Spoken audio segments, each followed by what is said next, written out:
UndergroundVideoNetwork.com presents the We Talk Too Much podcast. This is where the fun begins. Comic books, superheroes, sci-fi, gaming, and everything nerdy. That's it. This is just too weird. Now, here's your host of the We Talk Too Much podcast, Mike and Richard. Hey everyone, and welcome to this episode of We Talk Too Much. We didn't get canceled. Oh wait, you can't. They don't do canceling or that anymore, do they? Oh, and by canceled, I mean the old school TV show canceled. And one of us didn't slip and go off on a Twitter rant. No, Rich. I am Mike Boroff. It's been so long, Rich. I forgot how to even start the damn show. I am Michael Boroff. I'm John. Rich. Now, to let people know, it's been a little while since me and Richard have been able to get together to do this. We've been in contact, but we've said it before and we'll say it again. Life gets, to paraphrase Dr. Ian from Jurassic Park, life gets in the way. So, Rich, how's everything going? Good. Trying to keep up with stuff. Yeah, how's the job and everything going?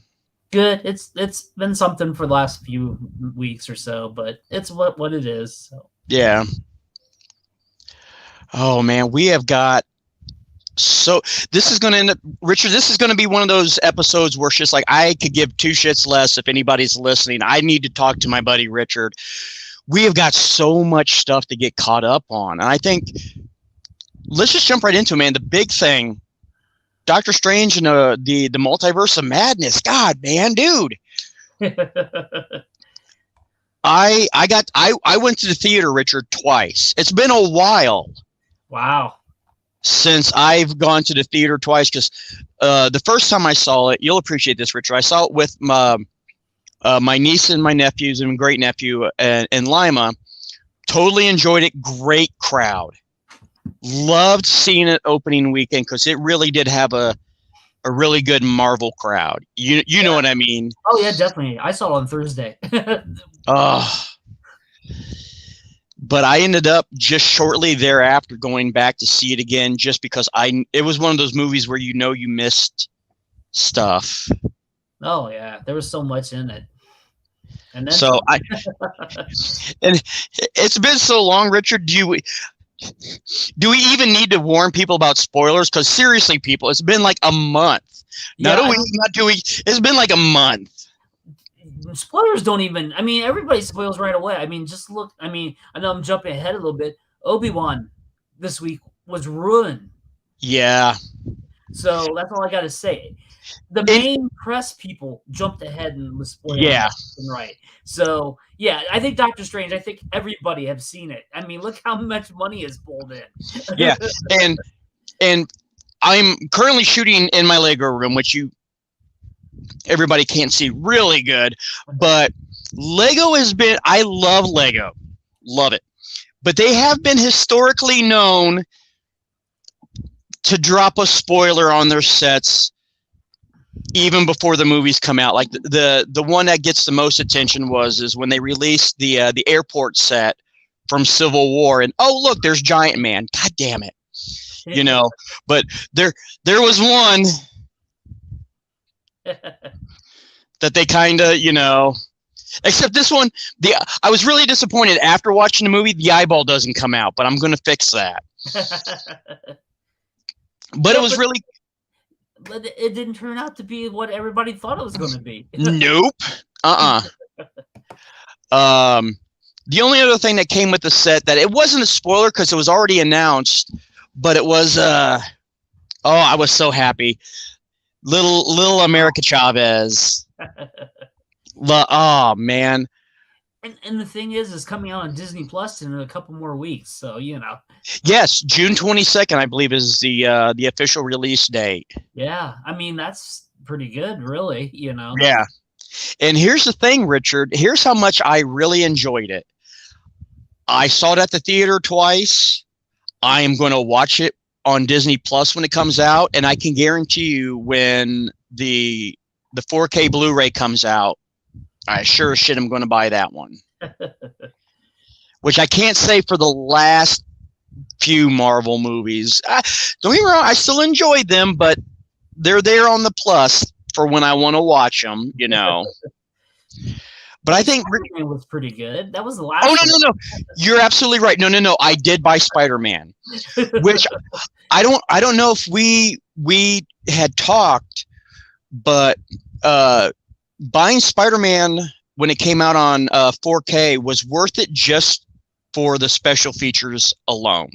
Yeah. It really, I mean, the special features on this one did not disappoint. All the behind the scenes stuff with Toby, Andrew, and Tom, that was worth it. And then it's like, oh, we're also going to give you some Alfred Molina, Willem Dafoe, and Jamie Foxx.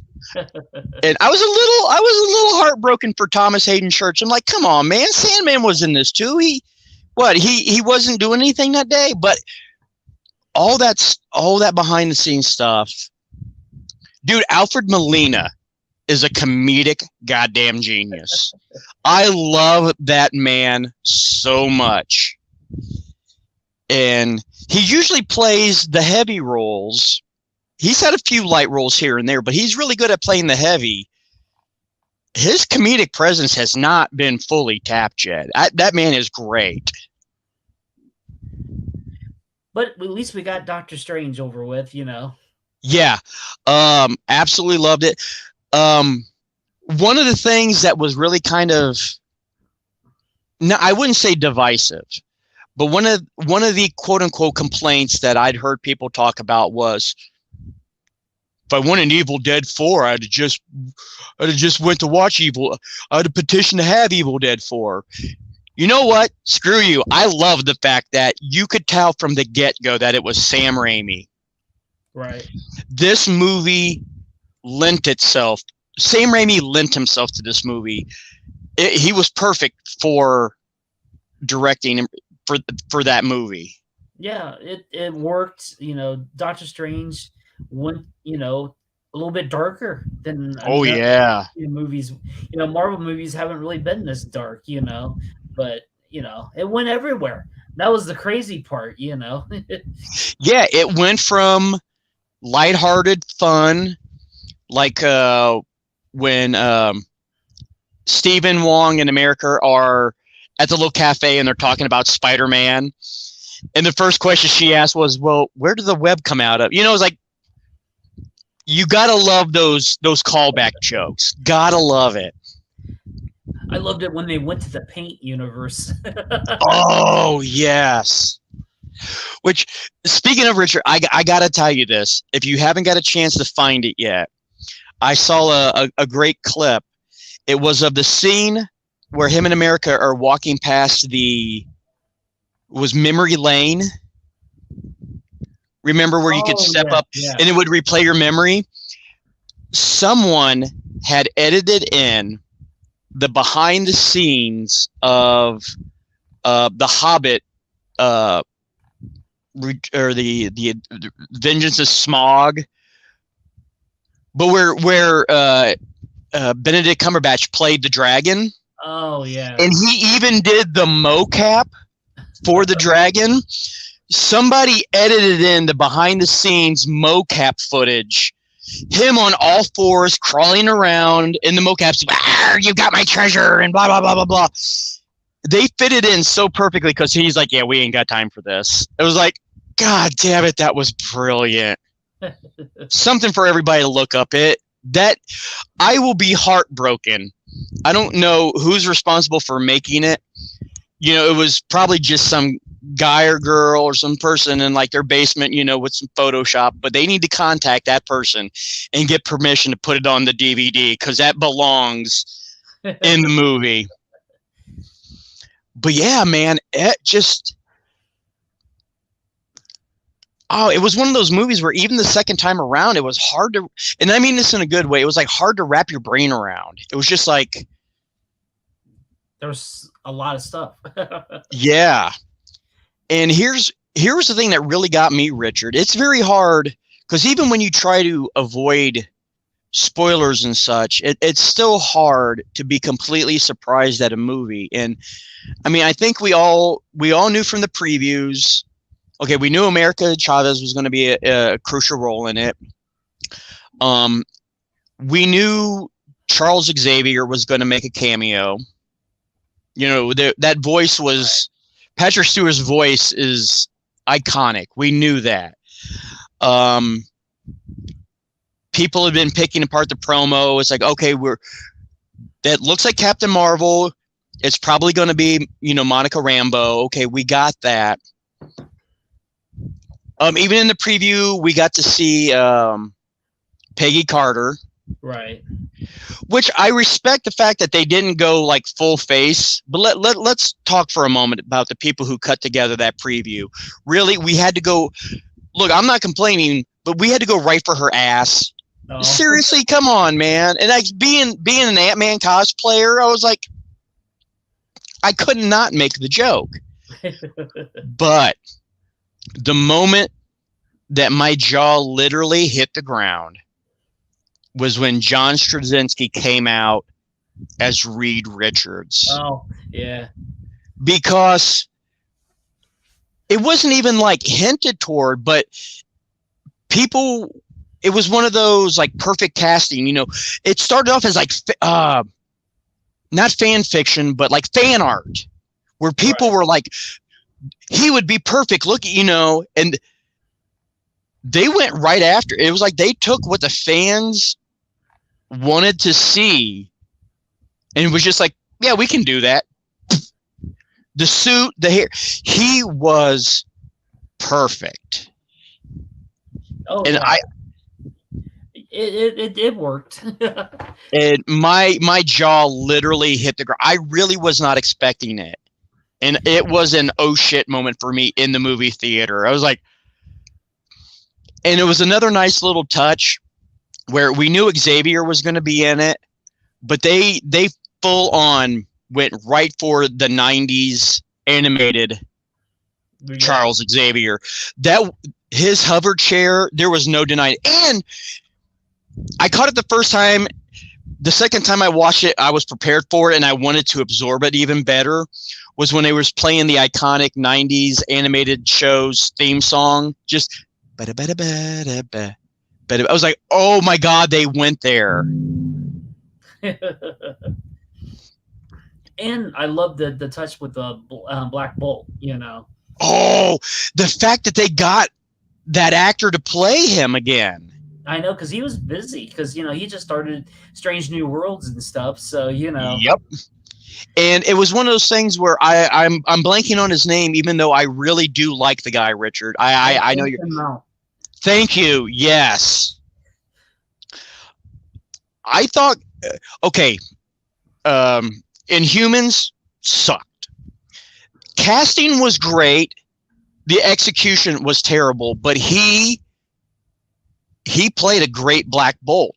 And knowing that, it was just like, oh, man. And like you said, knowing that he was busy with, you know, Strange New Worlds, there's no way. Oh, yes, way. Yeah. Well, you know, it probably did take too long to film all those sequences, you know. Probably, yeah. That's probably less than a week's worth of work right there, you know. But yeah. But it just seemed really cool to see the whole the Illuminati. The way they got the you know, because you had like Agent Carter, you had Black Bolt. It was like rejustification of these characters. Yes. You know, very much. You know, Captain Carter is going on into the comics and stuff now too. You know, so everything just seems like it keeps going on. So, what I like to know is your opinion on the universe where the original MCU is 616. Shouldn't that be the comic book, and the MCU should have been something else?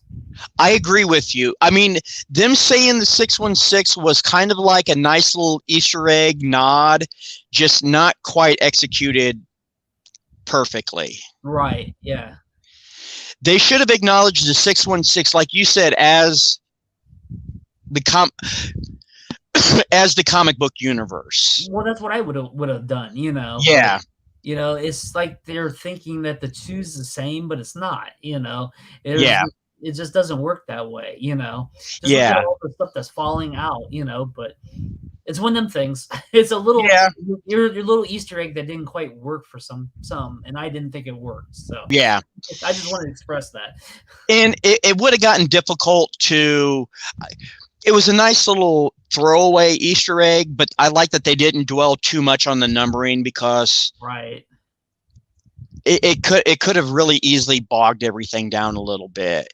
Because then, you know, you have the same kind of situation. Was it that movie? Or it might have even been DC that made a remark. Oh, no. It was DC in one of the Multiplicity books where it was just like, yeah, I'm from Earth 2, but from our point of view, we're Earth 1. Right.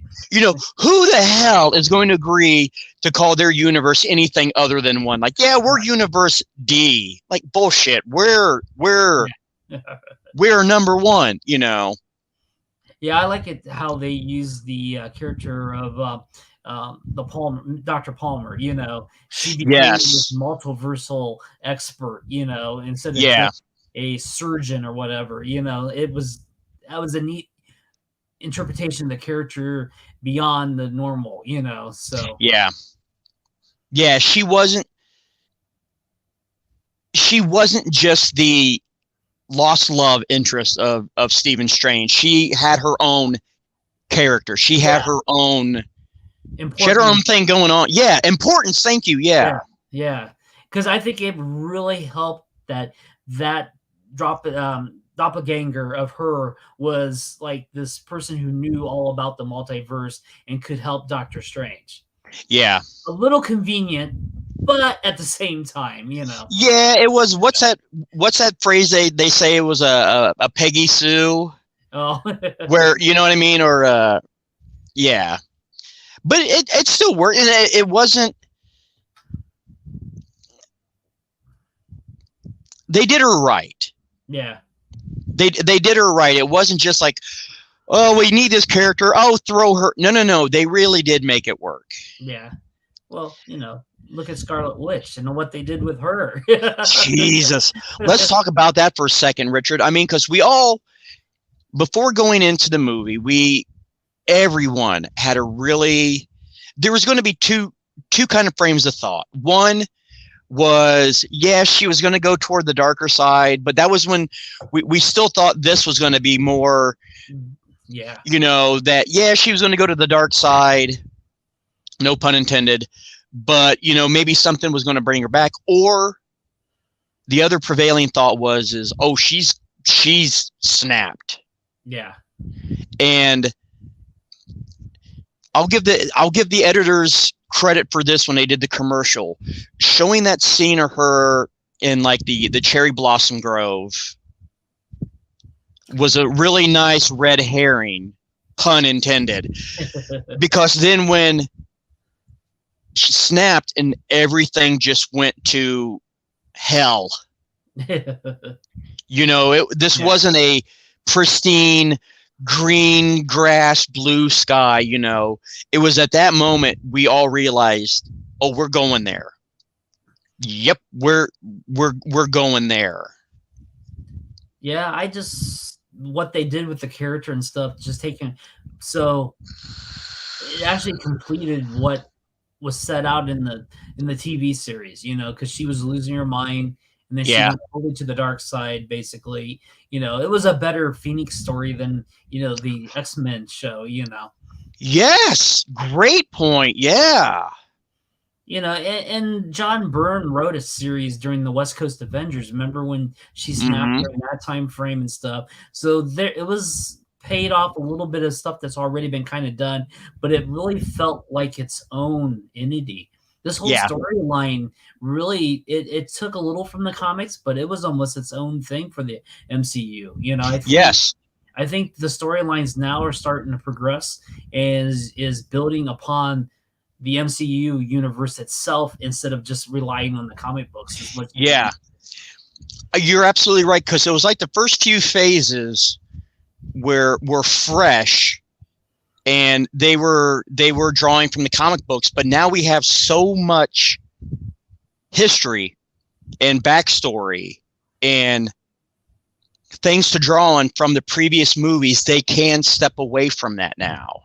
Yeah, at least that's where I'm hoping. Just like, I hope that's what they'll do with Marvels, Yeah. Because I'm really hoping good things from that. Everybody says it'll probably be a disaster, but I really hope they do their own story, Yeah, because even like with the previews we've seen of Ms. Marvel, right? They're doing that too. It's still. I could be proven wrong when the show actually comes out, but it's almost like a 50-50 split where they're drawing heavily from the comic books. Even in the previews, they're drawing from some very iconic pages. Right. But they've had to tinker with the story enough to make it fresh. We don't have the Inhumans in the Marvel Universe, so they couldn't really draw upon the Terrigen Mist. Right. So instead of bogging everything down with a new convoluted backstory of, it's like, oh yeah, by the way, while everything was going on, Eternals, while everything was going on, we were over here. Yeah. So no, they didn't pull in Eternals with the Inhumans. Yeah, because it looks like she's got like the cosmic bands or something, Yeah. So I hope that's where they go with it, and then that can lead back into Marvels, At least that's where I'm hoping this all goes. Like I said, I think Doctor Strange, we had Spider-Man, and Loki, which cracked the universe open and made it huge. And now we're getting all these stories where we can just build upon each other now. And I'm really hoping, Richard, that Marvel takes, it's very seldom that I can say this. I hope they take a lesson from DC where it's just like, okay, look, we don't have a concise general story. Let's just focus on making good stories, right? Regardless of whether or not they're attached to the main universe. With the opening of the multiverse, I'm really hoping that we'll be able to see Captain Carter. She's the highest on my list.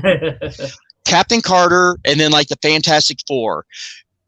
Do we need to introduce them into the Marvel universe? Fantastic Four, yeah, that would work.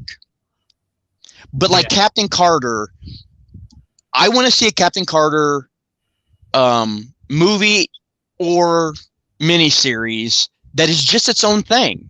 Yeah. You mentioned the comic book earlier. I'm 3 issues into it. I'm caught up with the book, and it is its own separate thing. Right. It is not part of the main. Beautiful, great book. I love the book. The way it's handling it, I love it. And they can even do a series because Marvel's already got one out on Disney Plus that really we don't know for sure if it is part of the MCU or not. There's only a couple little Easter eggs. Moon Knight. It was its own story. Yes. Good point. Yes. It didn't need that whole multiversal stuff. It was its own story. It had its own characters, and it left you hanging for more. Yeah. Oh, God, Moon Knight. That was holy. But yeah, we're way behind, folks. This is catch up. Literally, we're catching up with each other. But no, Doctor Strange. I love Sam Raimi. He is one of my top 5, or one of my all-time favorite creators, directors, writers. This movie definitely had his fingerprints all over it, from certain shooting styles, like the infamous pull away shot that he did really well.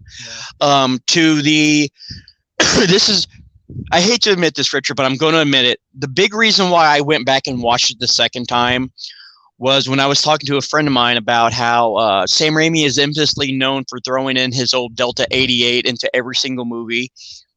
Even The Quick and the Dead, he admitted it. He just slapped a wagon on top of it. It's in the background. They just literally put wagon wheels on the side of it and put a wagon top on it. I missed it the first time. And my friend Adam Pettigrew got a hold of me. He says, it's in this part. when everything explodes, the car's in the background. I'm like, well, I can't just, I believe you, but I can't just take your word for it. Not when it comes to the Delta. And I'm sure as shit, there it was. And of course, it wouldn't be a Marvel movie. It wouldn't be a Sam Raimi movie. Bruce Campbell. God. Oh, man. The second ending. Oh my God. Yes. Dude, Richard, that one is very divisive. Like, there were people who flat out hated it. And I'm like, look, first of all, it had nothing to do with it. Well, you know what didn't have anything to do with anything either was what the Spider-Man one, where the Captain America PSAs. Yeah. So you stayed through the entire movie, huh? That had jack shit to do with anything, and it was still priceless. For me, and the fact that it was his, oh my God, it was so good on so many levels. The fact that it was his hand had taken control and he couldn't control his hand, and then the fact that he looked right in the camera, it's over. I was like, dude, in the theater the first time I watched it, you knew who the Bruce Campbell fans were because it was literally like applause. Yeah, that was like a total Ferris Bueller. Oh, man. Are you still here? It's over.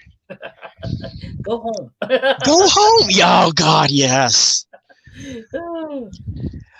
But yeah, you could definitely, if you were a fan of Sam Raimi, you could definitely tell this was a Sam Raimi movie from beginning to, oh my God.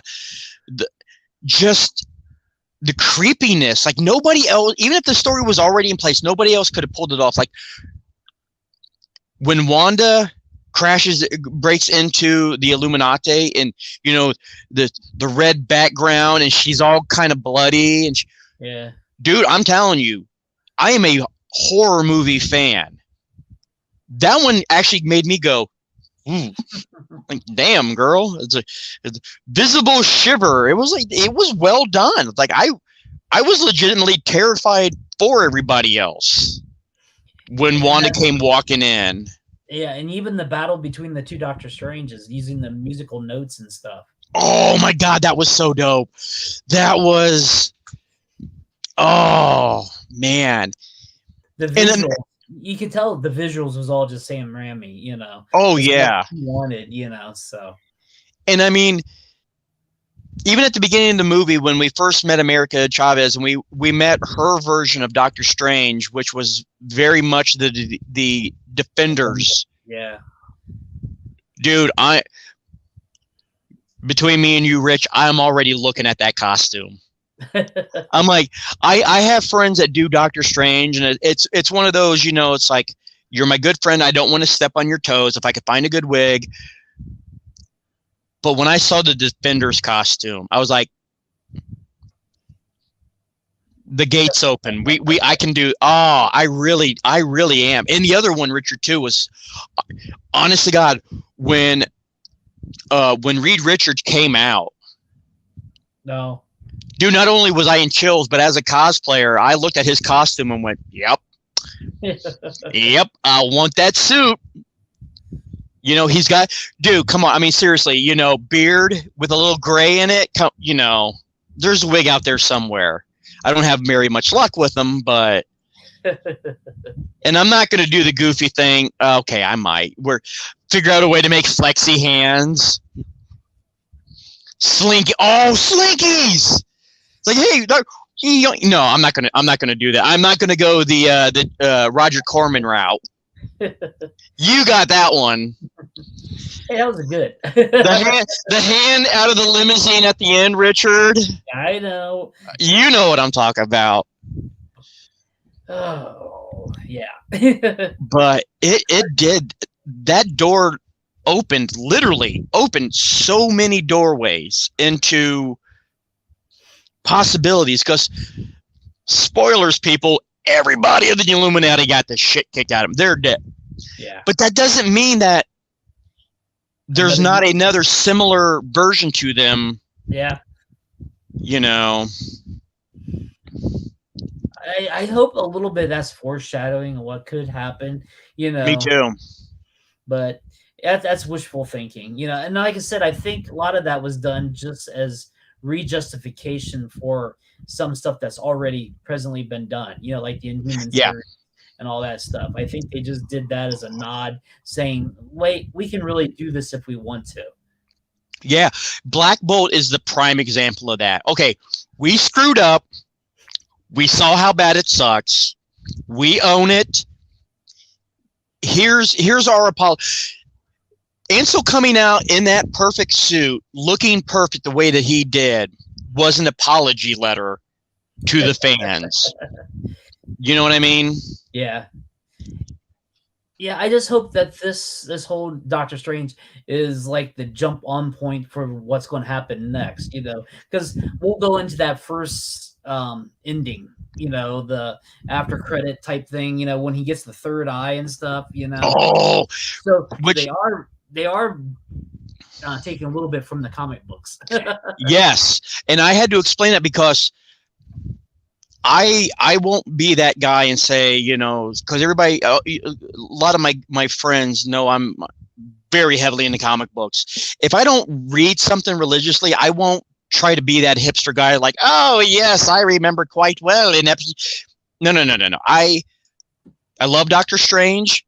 I've picked up a few of the miniseries here and there, but I don't claim to be an expert. But I do remember that. Yeah, I do remember the third eye. And then that guest appearance of Charlene Thorne, that was kept under wraps. That was really kept under wraps. Very. That one ranked up there with Reed Richards, where it was just like that one literally came out of nowhere. Yeah. Like there was nothing like Charlize Theron seen on the set of, it's like, oh, I'm just no, nothing, zero, zip. Yeah, like I said, I think this was really a good point. We're getting ready for the next phases, getting these phases over, because we got Thor coming out in a few, like a month, not even a month, Dude, that preview. Oh man.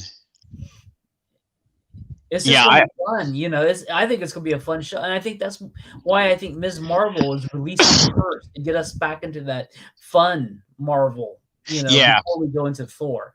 I think it was a great placement.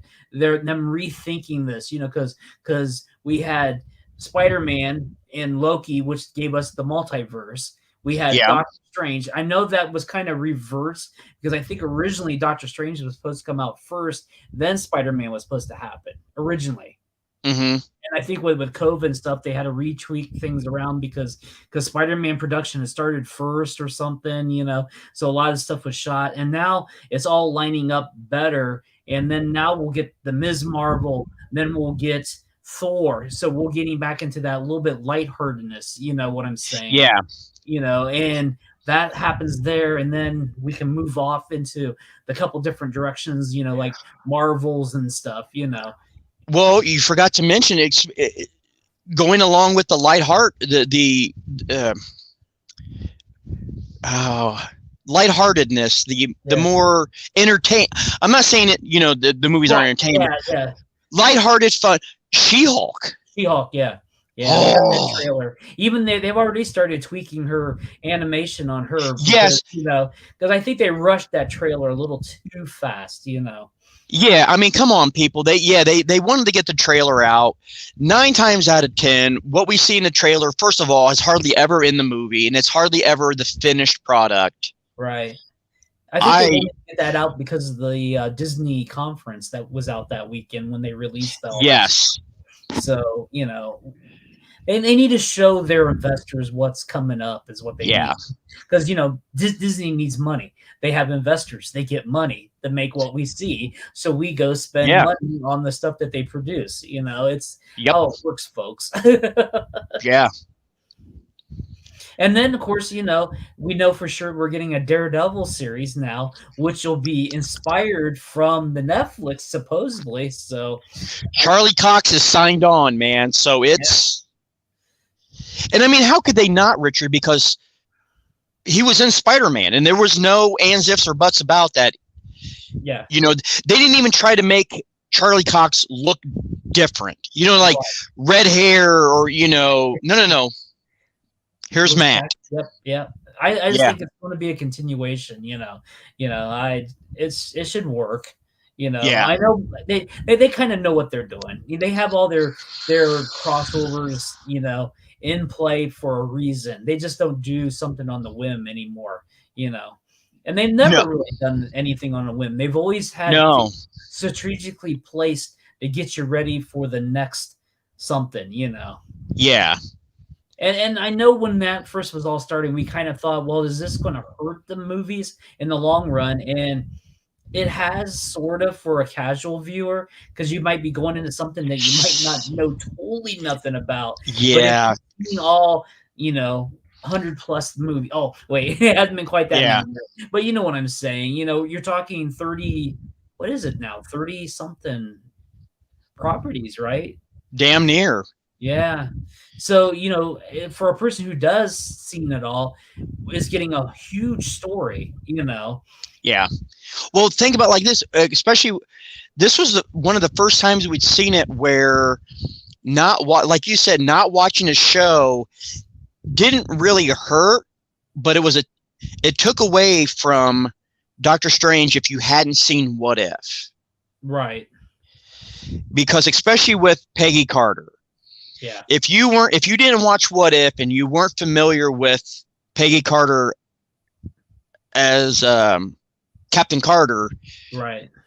Her introduction on the screen, while still really damn cool, didn't really have that emotional tug as like, Yeah, that whole group, it was all.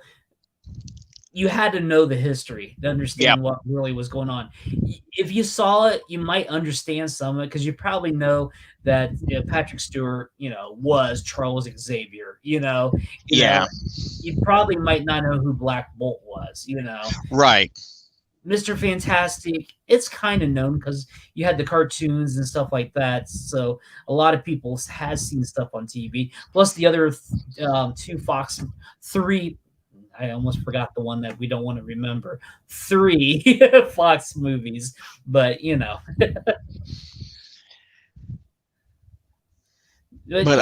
think it's working. They're going the right direction.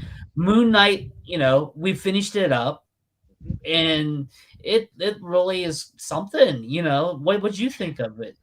I loved Moon Knight. From Oscar Isaac, he deserves an award.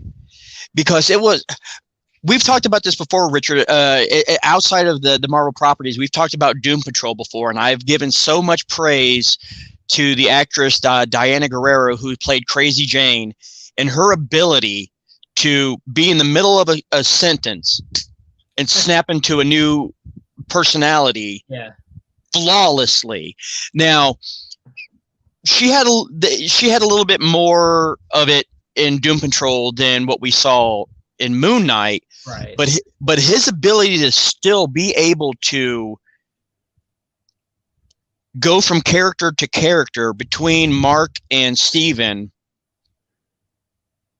it's like we know this is the same actor, but at the same time, it's like his nuances were so perfect that you forgot it was the same person. Yeah, because even their accents was different.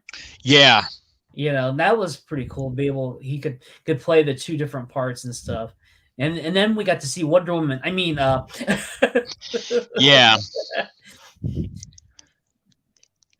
So, I liked how they did this with the Egyptian gods and stuff like that and played off of that Python, and stuff, Moon Knight was really good. I liked how they wrapped it up and also left it open.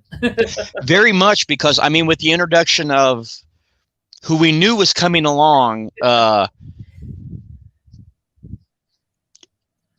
Marvel knew the fans knew. Marvel knew the fans knew, right. And for them to have held out for as long as they did, I was at the point where I didn't think they really was going that direction. I was thinking maybe they was doing something different in a way. Almost, yeah. All up until like the last 10 minutes, it was just like, well, maybe, yeah, exactly like you said. It's like, well, maybe we were wrong.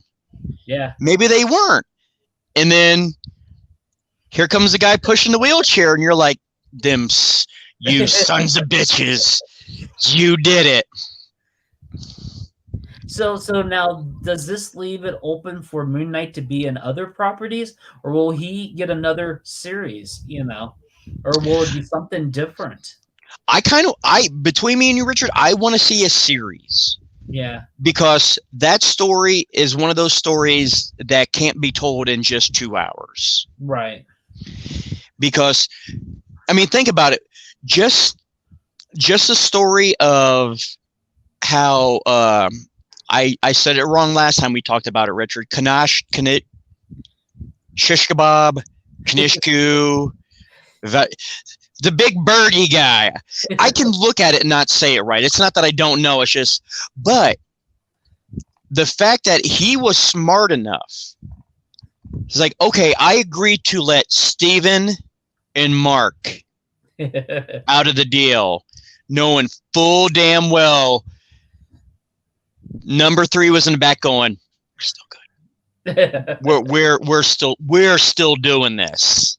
And so, that really fills in the pieces where there was holes between the two of them. So yeah, so he was in the first episode, that one part where they were fighting when Steven disappeared and Mark wasn't there and stuff. That was probably what was happening. Yeah, because if you really think about it, Richard, yeah, Mark was an ass kicker, but what's the third guy's name? But it was the bloodiness of it that made you. It's like Mark will kick your ass and he'll probably shoot you, but the third guy is the one that was like, no, I'm gonna bloody your ass. I am going to just decimate you. And there was a few times where it was just like, I don't think that one was Mark. Yeah, Jake Lockley. Jake, thank you. God damn it, Jake. And a nice little nod too. Did you notice the license plate on the limousine as they pulled away? Right. Spectre. Oh. And he had his cabbie hat. So had the cat. Oh. It was within character with the comics for the most part. So, but like I said, I just hope they can take this and, I mean, will he be able to play with the rest of the MCU, or will they just kind of keep him in his own little section of the universe? I hope so, just for the fact that there were so many. Again, I caught most of this secondhand because I was not a Moon Knight follower, but so many, after the show came out, so many people posted pages of Moon Knight's interaction with other superheroes, especially like Spider-Man. Right. You know, it's like, hey, Mark. No, I'm Steven now. Oh, well, hey, Steven. Nope, Mark again. You know what I mean? There's just so many of those great moments that I would love to see translated onto the big screen. Yeah, I just wonder if he could fall into the Halloween special that they were talking about or something. Ooh, he would fall in perfect with that. You know, or something. You know, I don't know. It just seems really good, you know. And I just hope Marvel does good with this on Disney Plus. You know, that's all I care about. And you know, Disney Plus has got a lot of other properties besides Marvel. Woo! Let's get into it, man. Spoilers. This is a little bit newer. Yeah, this one. Yeah, we can actually catch up on this one, and I'm glad we're only 2 weeks into it. Obi-Wan Kenobi, man. Wow. To see. Just having Ewan McGregor back as Obi-Wan was reason enough. And it's really cool, like, you know, how we said before when they released the trailer and stuff, we talked about that. He's the same age as Alec Guinness was in Star Wars. He's yes, close. You know what or a little older, actually. I think he's older now. Yeah. As of shooting, he was the same age as Sir Alec Guinness. Yeah. But as of the show's release, he's actually now older. Right. And the actual filming stuff. So I think it really fit good because this is actually still like 9 years before Star Wars. Yeah.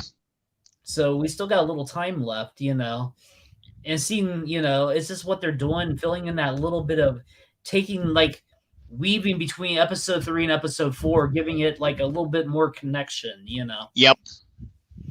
And it worked, Yeah. And one of the other great things about Disney is the fact that they will drop the most random, out of nowhere cameos. Having Flea from the Red Hot Chili Peppers as the head bounty hunter kidnapper. I was like, where the shit did this come from? Flea from the Red Hot Chili Peppers. There are some actors out there that it's like, yeah, it makes sense that he would drop in a cameo, and it worked. Yeah. Yeah. It was really cool to see that, those guys, because I think that crew worked well for what they needed it for that series part, because it was outside the Empire. So she couldn't use, and we know the underworld is very strong in the area because of, Book of Boba Fett. Yeah. So I just like what they're doing with some of this, setting up stuff and everything, Yeah. And another great cameo, Kumail Nanjiani from Eternals. But it was a known Jedi, so it worked, Yeah, him popping up like that was out of nowhere, because he's not him. I hate to say it like this, but he's associated with Marvel now, but to drop him in, it was like, oh. But what I liked about it is they set up this whole storyline about the Jedi Underground railroad system, trying to get them out of the universe and other Force sensitives, because it looks like we're going to get in a little bit of that storyline. Maybe not in this series, but it's touched upon that because we got to see the etchings on the walls and the other names and stuff of Jedi that passed through there and stuff. So this could lead into more stories being about other Jedis, because I don't think Luke is the last hope, I don't either, because I had this conversation with, I think it was just Alex just not too long ago, where it's like, yes, Order 66 was a massive, they couldn't have gotten everybody. Right.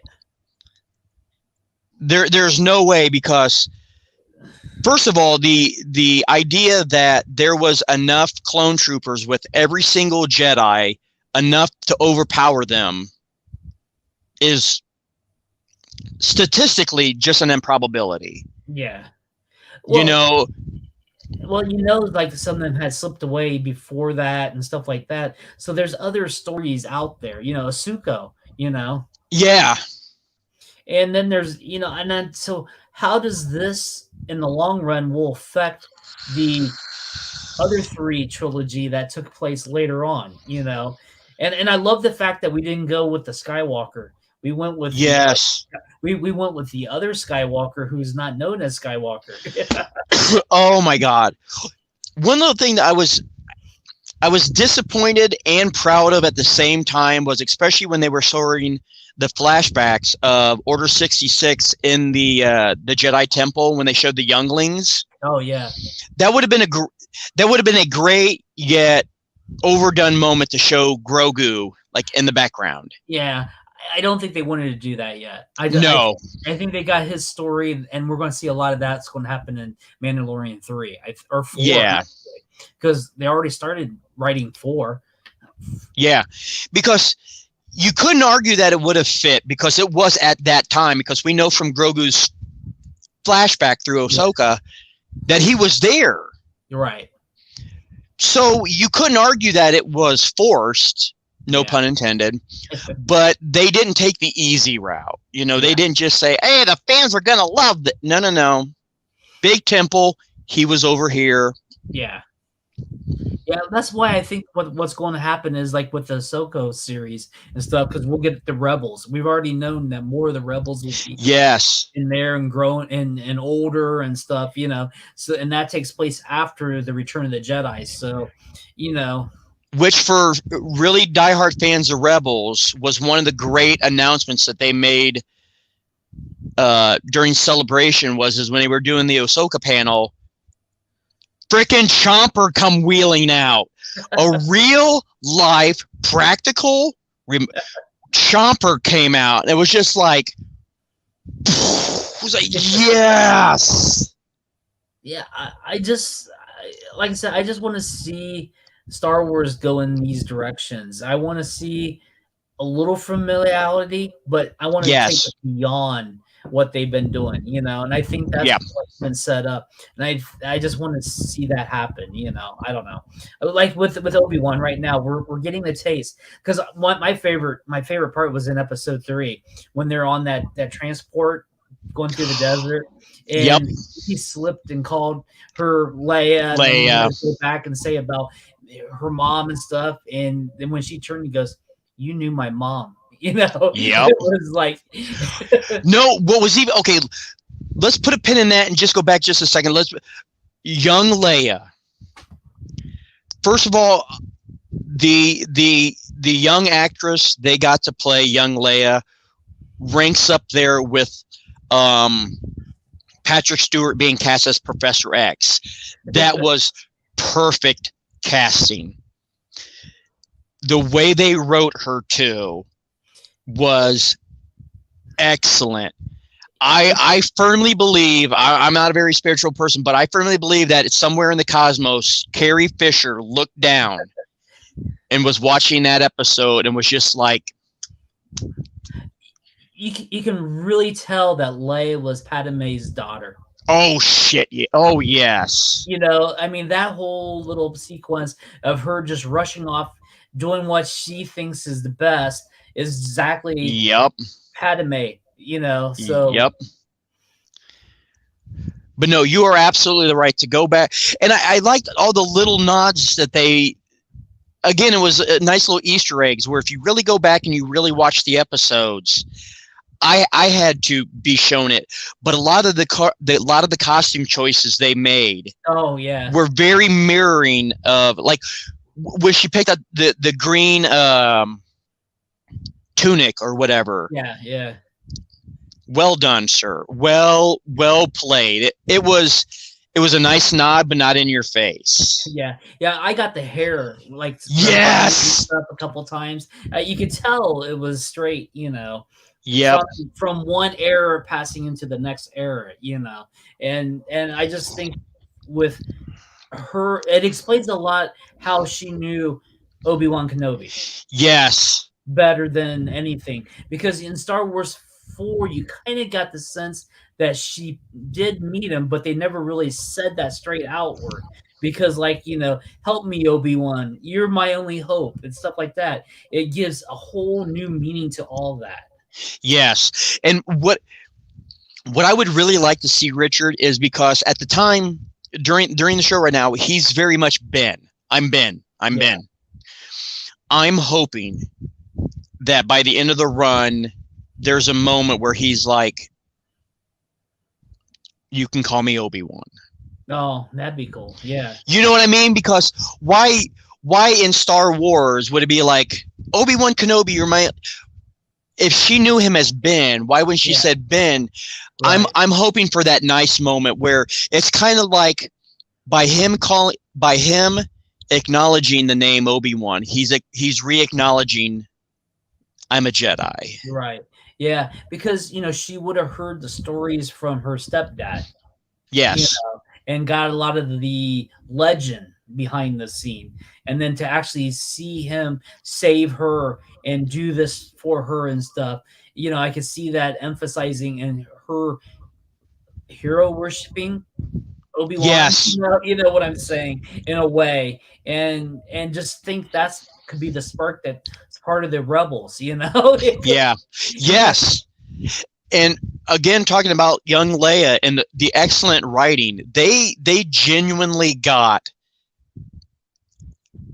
Carrie Fisher's personality that she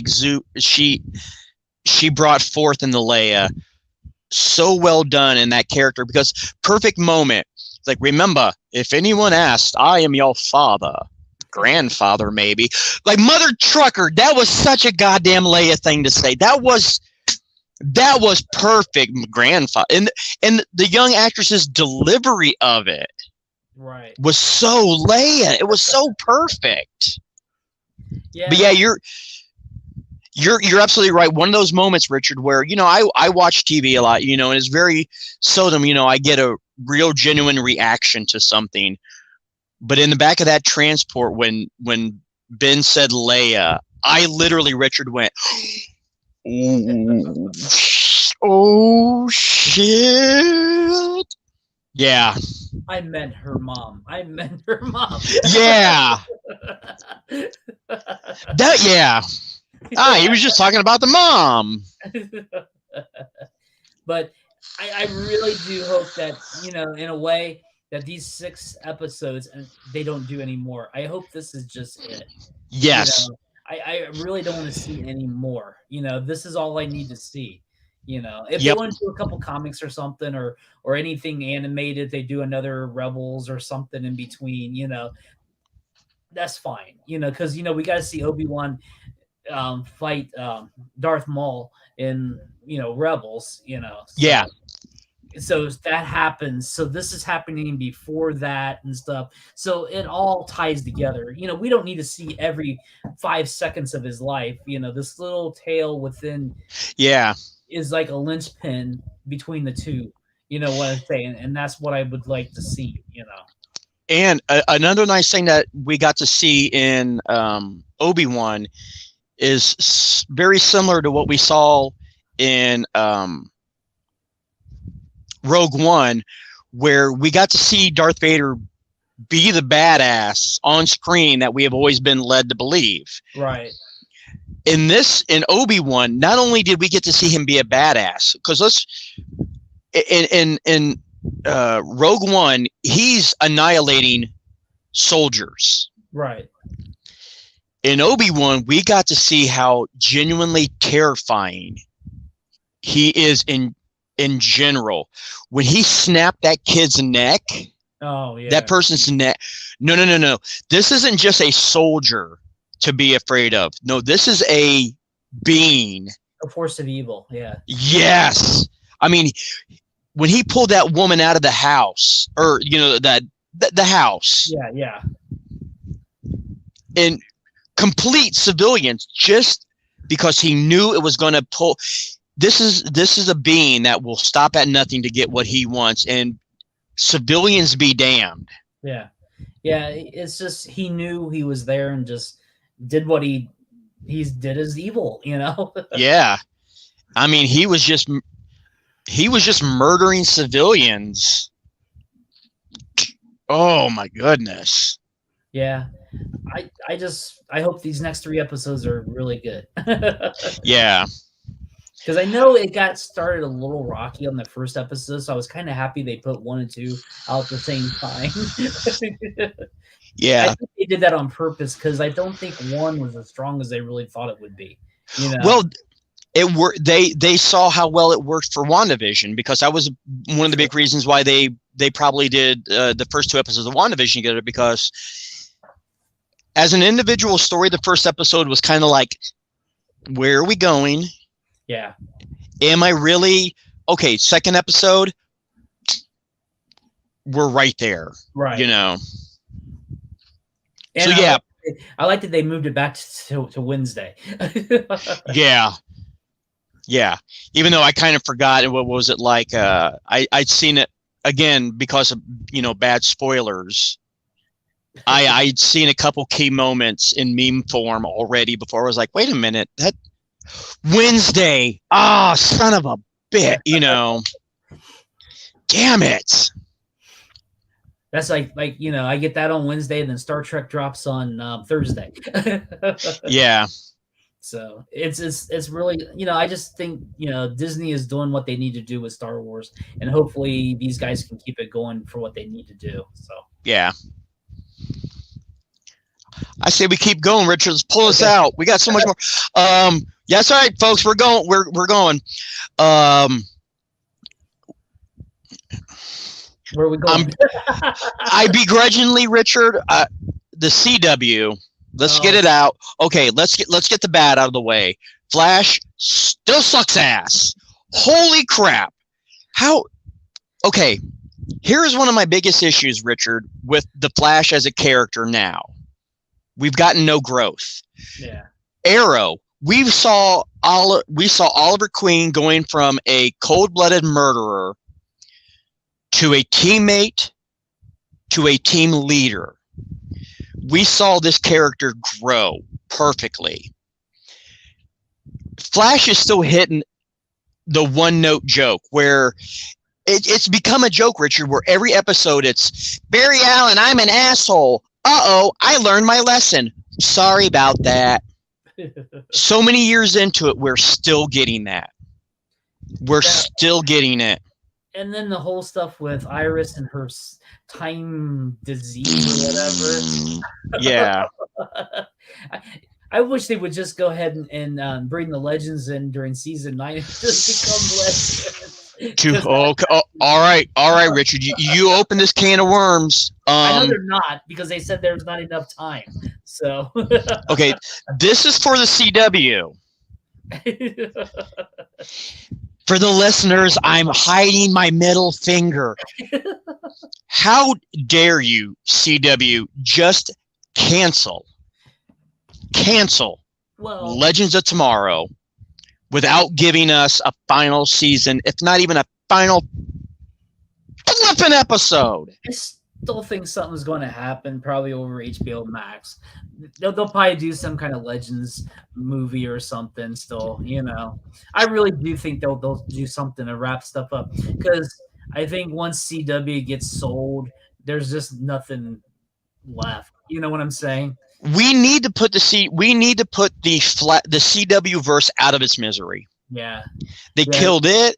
They killed Batwoman, and they killed Legends. They killed Batwoman. Did you see the preview for Gotham Knights? Wow. It looks so stupid. I kind of like Wow. What a steaming pile of shit. I'm just going to say it. There is nothing about that show that I've seen from the previews that is there a chance I could be wrong? No. Normally I would admit it, but man, there is nothing, and I mean nothing, from that preview that has any kind of redeeming value. Dude, they even know the show is going to suck, because Damien, nope. Dick, nope. Jason, nope. This show is going to suck so bad, we got to introduce a completely new character to be his son. And the daughter of the Joker. Oh, my God. Which I'm not against, but the way they're doing it. Yeah. Oh, my God. It really does, Richard. It looks so bad.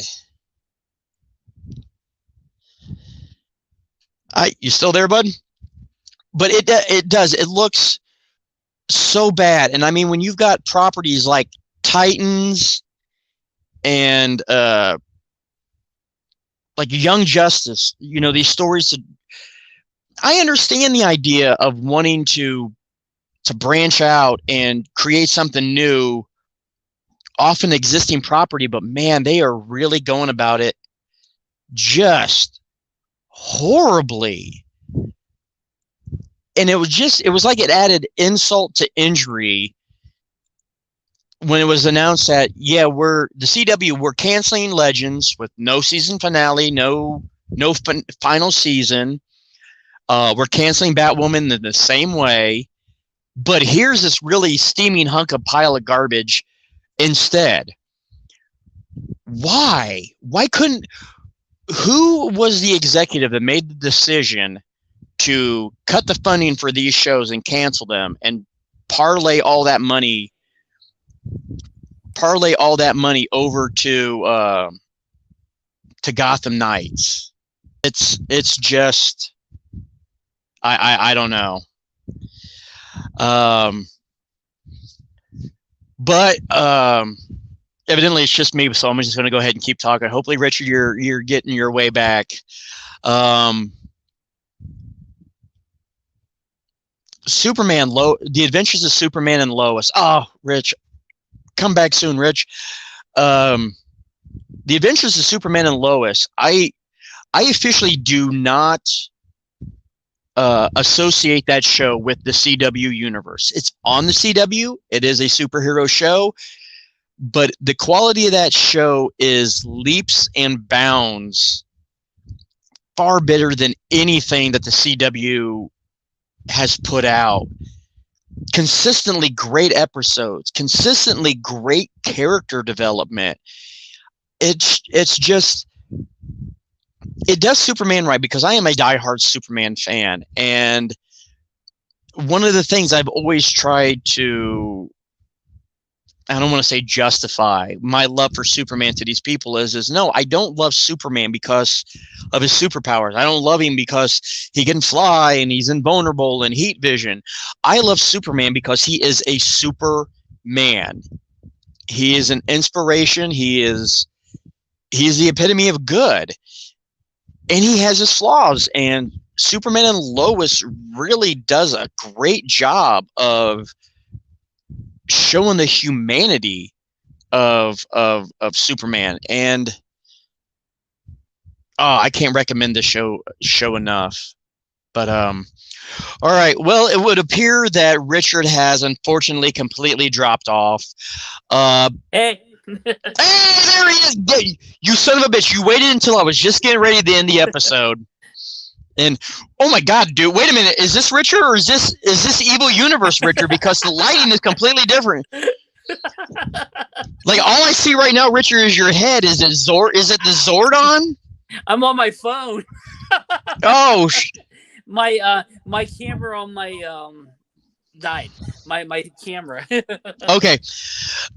Richard, while you were gone, because I am the intrepid professional that I am, I just kept talking. Okay, I'll catch you up, Richard. CW sucks ass. Oh yeah.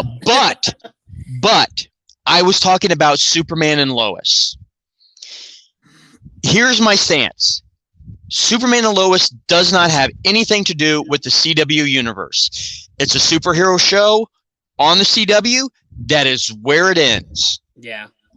That show is phenomenal. It's still phenomenal, Richard. The handling of the characters. Dude, you're killing me with the face up like this. I wish the listeners could see. I know. The good story. You've been an avid supporter of this. If the stories are good, it's going to translate well. Superman and Lois have consistently had good stories. I don't know. I think lately, though, with that whole alternate universe with the Bizarro and trying to combine the two universes together, it's a good comic book, but I don't think it's translating the greatest. There were aspects to it. I a bit more out there than what even by CW standards, but I don't know. You know what? I think the whole thing was worth it for just the one moment when Jordan is fighting evil Jonathan. Yeah. Dude, no. That got me in the heart because he's pounding on him. And in the moment where he balled back and he said, "This is for my brother." Because if you notice, I had to rewind and watch. Clark was in the background. Clark, who is very, it's like violence is never the answer. That was a gimme. He was just like, you know what? Do it. This is for, and when he clocked him, But spoiler, are you caught up, Richard? Have you watched this last week's episode? Yes, I have. Yeah. This is where the real life humanity aspect of the show really shined through, where spoilers, people, because this was a fairly new episode of Superman and Lois, where as a family, that alone was great, that Clark brought it to the family about telling Lana. Oh, yeah. And I loved Lois's reaction. They were all like, hell yeah! You know what I mean? It wasn't like, no, Lois was like full on board. I like the fact that it wasn't just a happy, shiny rainbow, it's like, oh, you're Superman, this is great. No, you've lied to me since we were children. Lois has lied to me. Y'all are going to hear it. And it was justified. You know what I mean? She had a legitimate reason to be upset. And the interaction with her and Lois was just phenomenal. It was real. Okay, now, Superman history. Did Pete Ross die in that accident, or did he also save him? I want to say he saved him. And we have, good call, because there's been no mention at all, until then, alive or dead, of Pete. And you would think, even alive, with Clark moving back to Smallville, either way, something would have been mentioned. Like if he had died, like maybe Clark goes out to visit him, at the cemetery, or. Right. It was just the first mention, and I just think maybe that's what they're going to go with season 3. If they go back to the comic books during one of the continuities, Pete turns out to be a bad guy. He was Conduit. Yeah. But, he finds out on his own. There's resentment, speculation. But no, Lois and Lana's interaction with each other was real and genuine. Like, you understood that Lois really did feel horrible that she had to hold this back from Lana. But I like the way she said it. She goes, it wasn't my secret to tell. Yeah. But, I just like how they are going to, that tension now is between the two of them. So I think all this is going to lead into what they're going to do for the next season. Yes. And also, there's ramifications you really have to think about, because, yes, it was a relief to Clark to get it off his chest. But what he doesn't realize, and they haven't touched on it yet, and this is just me being a person thinking about this, think about the position he just put Lana in. She has to lie to her children, to her husband. She can't just tell them. Yeah. Now it's not her secret to tell. And she did mention it. She already had to say something to the daughter and kind of lie to her about it.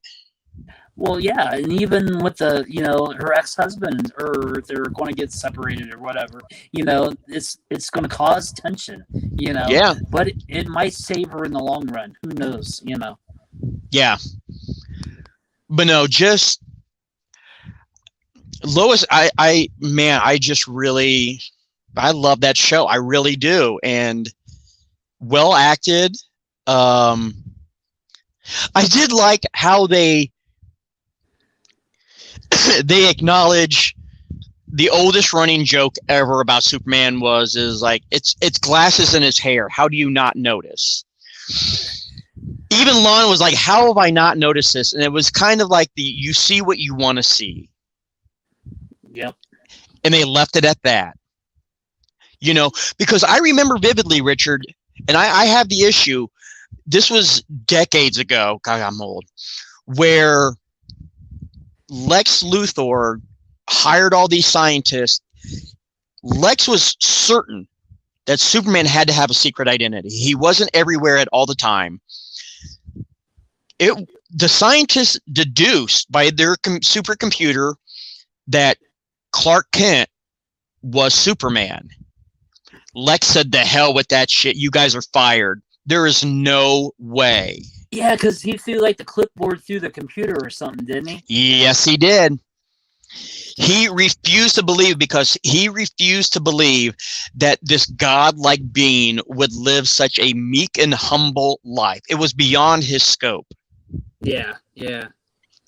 So, yeah, I mean, it's, stuff like that's been established already. So, yeah, the idea is like you see what you want to see. At least that was better than having Kryptonian glass for the lenses that he hypnotized everybody. Yeah. Well, that's because that's when he was on TV, right? Because I think that's why they came up with that, because he was the TV reporter for yes, yeah, WKGT or something. Yeah. So yeah, it was nice that they acknowledged it. I was like, how have I not seen this? But we're seeing Natalie really coming into her own now too. John Henry Irons' daughter, which is another reason why this show is so successful, because they are able, they're doing what Flash is trying to do. We've got all these characters. We're trying to make B stories A stories, and they're really not working right. Yeah. Superman and Lois is doing it. They're taking the sons and John Henry Irons' daughter, and I'm not saying that they're B characters, but the show is Superman and Lois. Bringing them into the spotlight, making them the A story, and it's working. Yeah, I think they're trying to work it in so that they can make like a Young Guns or something. Yeah. Of course, if we don't have the CW, hopefully we can just move this all over to HBO Max. We can just take care of everything. Speaking of how that works really good, Richard, sort of a tangent, but it just came out this week, something I'm very excited about, and I absolutely loved it. The Orville. No. Okay, man. Orville season 1 and 2 were phenomenal. I know a lot of people, when the show first started, thought the same thing that I kind of thought, was like, Seth MacFarlane, we're going to get Family Guy in space. First episode, right out of the gate, you're like, oh, I was freaking wrong. This is good science fiction. With some peppering, not overdone, of Seth MacFarlane's humor. It was a perfect amalgamation. It was genuine old school Star Trek with the good moral lesson stories, but not so heavy-handed that they still couldn't make a fart joke. You know what I mean? And after season 2, we thought it was done. And then, not to get into too much stuff, there was a lot of tension between Seth MacFarlane and the Fox network. And when it was announced like a year ago that Seth was moving, that Hulu was taking on the property of the Orville. And my first thought was, first of all, yay, more Orville, can't go wrong. But it was just like, how is it going to translate to another studio? Right. You know what I mean? Yeah. And during the one press announcement not too long ago, when Seth MacFarlane, made the official announcements, like, we're going to Hulu, and he was excited about it. This wasn't just like a business decision. It's like, we're going to Hulu. No. He was excited for it because I really believe they gave him a lot more free reign. The first episode of, and I even like how they did it too, Orville New Horizons, takes place very shortly after the end of season 2, after the immense fight with the Kalons. We're picking off. They're still in dry dock. The ship is still being retrofitted. It has not missed a beat. at all. There were a lot of elements in that story that were genuine, real. PTSD. Having Isaac on board, who was the linchpin of the entire Kalon War, and how it would affect the crew, having him on board, and how we got to see how him being on board affected people that were directly affected. You know, the introduction of the new ensign character. She watched someone she cared about die. You know, still very real subjects, done very well, very reminiscent of the original Star Trek and Next Generation. But there was still humor to it. It was still lighthearted. It was still fun. And I absolutely, I was so happy at the end of that episode. Cool.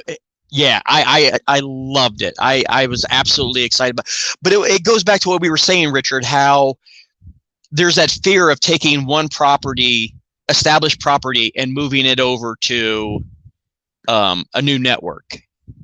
But I think it'll work because I think they already kind of set this up because now that Discovery Plus owns the Warner Brothers property, they've just now set up the 3 different parts, and DC basically is one of the parts. So I think they're really going to concentrate on and trying to make DC work now. You know, I mean, we still got Black Adam coming out with DC, you know, and we got other properties, the Shazam movie. Shazam, like yes. Aquaman 2, well, sort of. Yeah. I have a feeling that whatever's been done, there's going to have to be some retinkering with what's either been written or shot already. But you know, I just, like you said, you know, and then even with the controversy of the Flash movie, yeah, there's going to be a lot that DC needs to clean up before and get there. I mean, they were just starting, and then COVID hit, and everything kind of fell apart. And they kept producing and trying to get things to work, and then their stars are having problems. You know, I really feel sorry for Discovery Plus coming in buying it, but I think this new person in charge will help with the DC properties and try to line it up better with the HBO Max, and maybe they just need to get away from the CW. You know who I shouldn't even make this show, who I kind of feel bad for, Richard, because of all the stuff that's going on? Henry Cavill. Because Henry Cavill, I will jump in front of a bullet for, even though I'm pretty sure that man in real life is bulletproof. He is still, knock on wood, a saint. Nothing I've seen of him in real life is anything but just being a spectacular human being. This poor guy's over here like, hi, I'm still I'm still awesome, and I would still love to be Superman. Quit screwing it up for me, you know. Yeah, it's what it is, and I just hope they can get this stuff straightened out one of these days down the road. Yeah. I mean, Flash, we know the season's already been cut in half for season 9, so it's done. And then all these little stuff that's coming out, I don't know. You know, Gotham Knights is what it is, and hopefully that'll go away quick, just like Naomi. I mean, I really thought Naomi had a purpose, but it didn't work out like they wanted, you know. And here's the thing, Richard. I read Naomi. I have the Naomi comic book. I really enjoy the character Naomi. The show sucked, and it had nothing to do with the property. It was the writing. Dude, it got to the point where I was like, okay, we're X amount of episodes in. If nothing really happens this episode, I'm out. And I got about halfway through the episode, and I'm like, I'm out. Yeah. I think they wanted to try to do the Young Guns. I really think that's what they wanted to do instead of the Gotham Knights. I think they wanted to do that and have the kids from everybody come in. They do a young version of the Justice League or Justice Society, whatever. Because we got Stargirl pushed back now to fall, so we won't even have Stargirl this summer. So I just hope this whole deal with CW just gets bought and the other guys can come in and take over and all the properties go away. I hate to say that. Yeah. Other thing that another big thing that comes out, and I'll only touch on it a little bit because I know you just started it, but I just finished Stranger Things. Right. I will hold back on the spoilers. I won't go into it, but I will say this though, Richard. I've really thought about it because I finished watching it. I think this is my favorite season. Wow. I really do think this is my favorite season, and I think the cast has been phenomenal.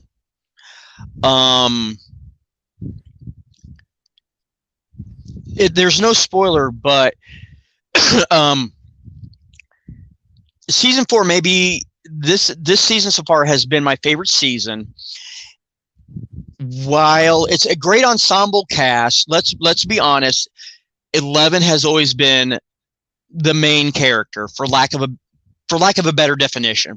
For lack of, this season was Max's. The young actress Sadie Sink, who played Max in this season, or in last season too. Right. This was her story this season. She nailed it. Oh man, Richard, I can't. Next episode, we and you get together, Richard. Hopefully by then you'll have caught up. But she killed it. Cool. She nailed it. But don't get me wrong, the entire cast was great, because there were moments where I was at the tail end of that generation. But there was a lot of, especially now that they've gone to high school, going from junior high to high school, there were a lot of cringy moments, well-written cringy moments, because I remembered those moments. It's just like your best, the people that you were best friends with in junior high, now you've started, high school, there's been a little bit of a separation, it was generally, in my case, it wasn't so much like the jock and the nerd. It was more like who you had classes with. You know what I mean, Richard? If I had 5 classes with this guy in junior high, we were best friends. High school, I see him like once a day now, but I have 4 classes with this guy. Now okay. There was those moments of, just general teenage angst, but they did it very well. Some of the more cringy moments had nothing to do with the monsters. It was just like, oh shit, I remember doing that. Oh, but yeah, I was just ahead of that generation. I was the first part of that generation X. You had just graduated. I think you would have just graduated. You would have been a year after when they started working in 87. So the show takes place in 87, right? Yeah. 88. So I would have just started working full time in 87 because I'd left college early and went and started working. But oh man, but I had a lot of high school friends, so yeah. But yeah, this last season of Stranger Things, and you know what? I heard so many people bitching and moaning that they broke season 4 into 2 parts, right? And I think me and you are of that generation. It's not even a generational thing. I'm a Doctor Who fan. Oh, you're going to complain that we have to wait a few more weeks for the screw you, dude. Game of Thrones, Doctor Who. We waited. There were months, if not almost like a year and a half, we had to wait for the conclusion of a season. So I don't want to hear. Well, look, right now we don't get to see what's going to happen for the regeneration until how long from now? And we get a new doctor. Oh, dude, real quick, because I could go off for another half an hour, Rich. No. The big announcement was, and it's confirmed because Tennant's coming back, man. Tennant's coming back, and Donna's coming back, and even Wilford's coming back. Oh, I can't. I'm emotionally not prepared to talk about this in a public forum yet. No. This isn't hearsay or speculation. The pictures have dropped, man. Catherine Tate, David Tennant, and they're there. And oh no, okay, moving on. But yeah, like you said, no, we've had to wait, and you know what? I'm fine with having to wait between the end of the end of the first part of season 4. Dude, that was a lot to process. Oh yeah, and go back to wait. We were raised on Star Wars, 3 years between each movie. Yeah. Yeah, you guys are complaining about a few weeks, man. We're of that generation where at the end of the Return of the Jedi, we find out that, spoiler alert for those who haven't watched Kenobi. No, I'm kidding. That, it's like Vader's his dad, and like Han's gone, and like what's gonna happen? That was like one of the first real cliffhangers I can remember as a child, Richard. I'm like, wait a minute, the movie's over? No, it can't be over. There's no end. This isn't an ending, But Stranger Things, it was just phenomenal. I really enjoyed this, and God damn you, Netflix! I was that close to getting rid of. I was that close. I was done. Yeah, I was done too. I was done. Then you had to pull me in again with. Oh man! And then over on Amazon, we got to mention The Boys drop started. So yeah, which this is where me and Richard went backwards. I finished Stranger Things.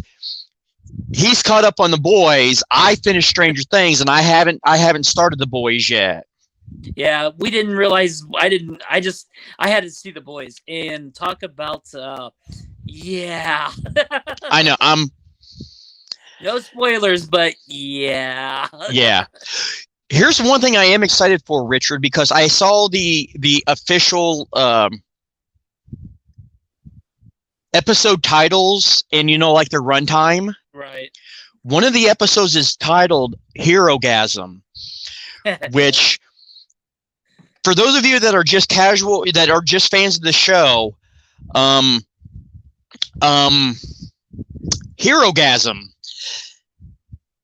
That was a very predominant book issue in The Boys, and I'm really goddamn curious to see what they're going to pull out. Holy balls, man. I had to do a double take. I cross-referenced. I did my research. It wasn't just one site that had, the episodes titles listings. It was multiple ones. So I'm like, okay, either they're all full of crap or oh my God. It's like, Richard, honestly, part of me really wants to see a live action, but the other part of me is like, yeah, no. I got through the first 2 episodes, right? First episode was crazy.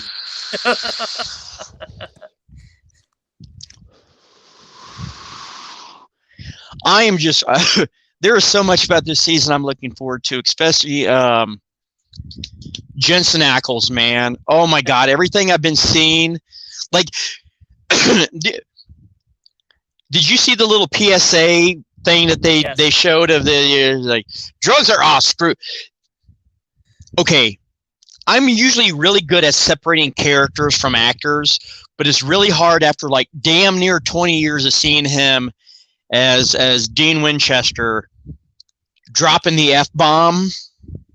I was just like, it's like you knew outside of television parameters that Dean probably had a pretty foul mouth, but man, to hear have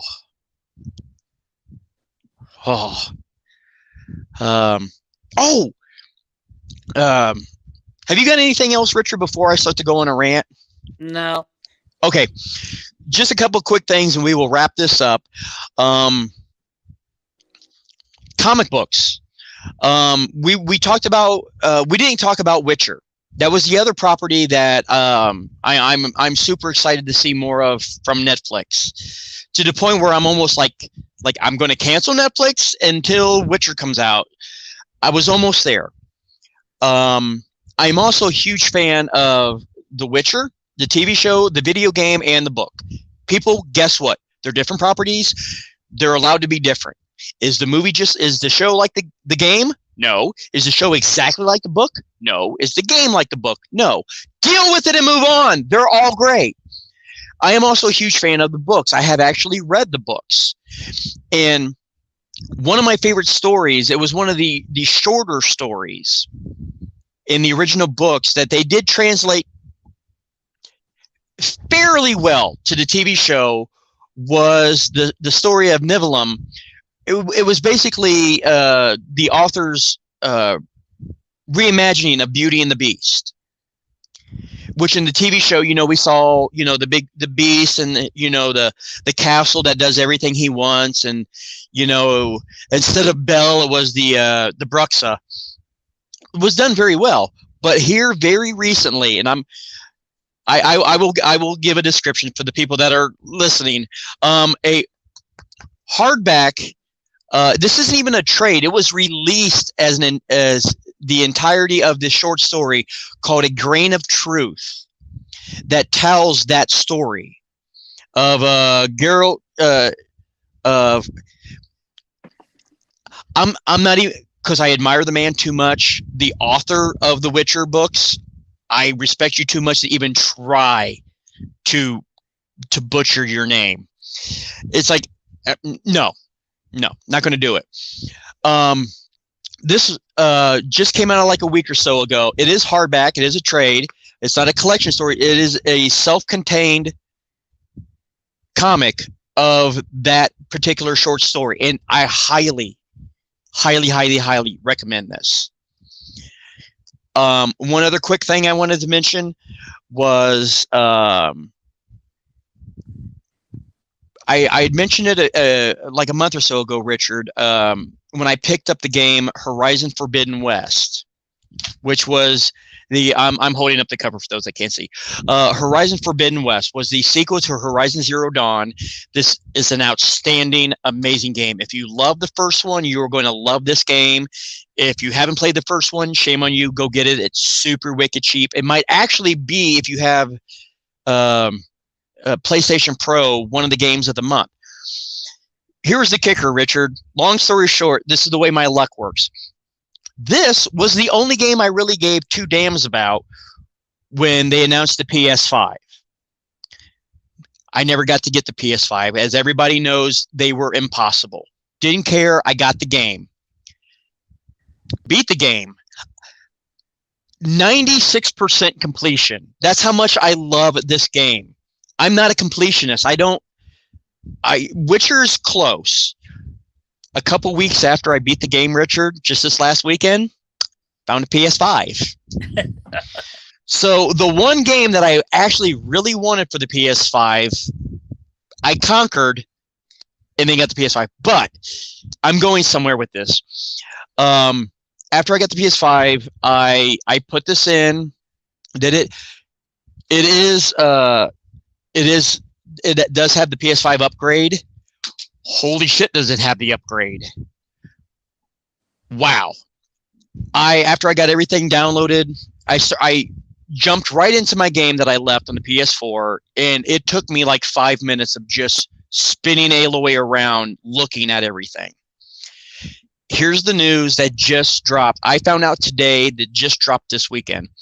My only complaint with Horizon Forbidden West was it didn't have New Game Plus, which if you're a gamer, is you beat the game, you can start the game over from the very beginning with all of your stats, inventory, and weapons from your previous game. It just dropped today. Just today, if you have this game saved, you can now play Horizon Forbidden West New Game Plus with some additional features, new weapons. I don't think there's any new creature or any new machines or anything, but they did add a like ridiculously wicked super duper hard mode. Not going to happen. I'm not about that noise. But yeah, just today, again, I found out from Alex at the comic book store that New Game Plus did drop for this game, and yeah, super excited about that. But tracking back to what we were talking about earlier, Star Wars. Very first game I bought for the PS5, because I am a huge effing Lego nerd, was Star Wars The Skywalker Saga for the PS5. I love this game. Love this game. Lego games are phenomenal. This is super. It's just fun. It is just a fun. Do you want a game that you can play that has a little bit of skill and, a little bit of a challenge, but still just fun?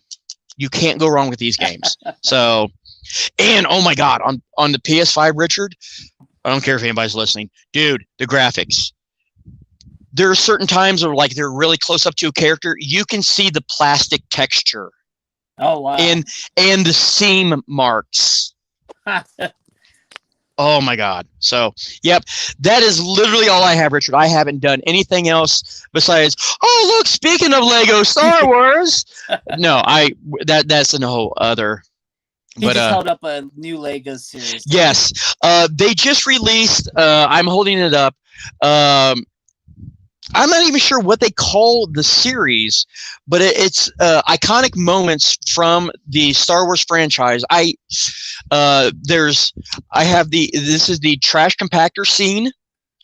There is the scene of Dagobah at Yoda's hut with, it even has like the X-Wing wing coming out of the mire. Oh, wow. And the Death Star trench fight. And I already have the Death Star trench fight. I just bought this one today. Great builds, great detail. That's right, Lego. If you happen to be listening, and I've recently learned how many people on the internet get, free swag for talking about Lego. Hey, look at the room, people. I'm your man. No, I'm not going to shell out like that. Yes, I will. Yes, I will. But that's all I got, Richard. Anything else you would like to go on about before we cop this one? Nah, I think that's everything for this week. It took us an hour and a half to cram in the last month, dude, and I know there was stuff. I know there was stuff me and you were both missing. I knew I should have hooked up my new webcam. I was on my old one. I think my old one puked on me. So, so Richard, as we wrap up, could you please tell everybody who's listening and or watching where they can find everything at now? We have our new home. We're at UVN Plus. So go to uvn.plus. That's UVN Plus. You can find our updated website. We've totally redone everything, rebranded everything. And the archive is basically up to date as of today we're speaking. So I put the last 2 episodes up in the archive, so everything's ready to watch, and you can see everything we've done for the last 20-some years. Almost. Yeah. So if you want to make any kind of comments or criticisms or anything about anything that we talked about today, we would love to hear your feedback. We'd love to hear from you in general. And so wrapping this up on behalf of myself, Michael Borff, and my good friend Richard Catterjohn, which I just noticed it says Richard 2. The sequel. Richard 2, Electric Boogaloo. That one goes out to my friend Eric. Thank you for listening and or watching. We hope to hear and or see everybody at a comic book shop, or anywhere, really. I have something I have to tell you later, Richard. Okay. Thank you, everybody, for listening or watching. I'm going to do it, Richard. I'm sorry. I'm going to sell out. Don't forget to hit that like and subscribe button if you like what you see and hear.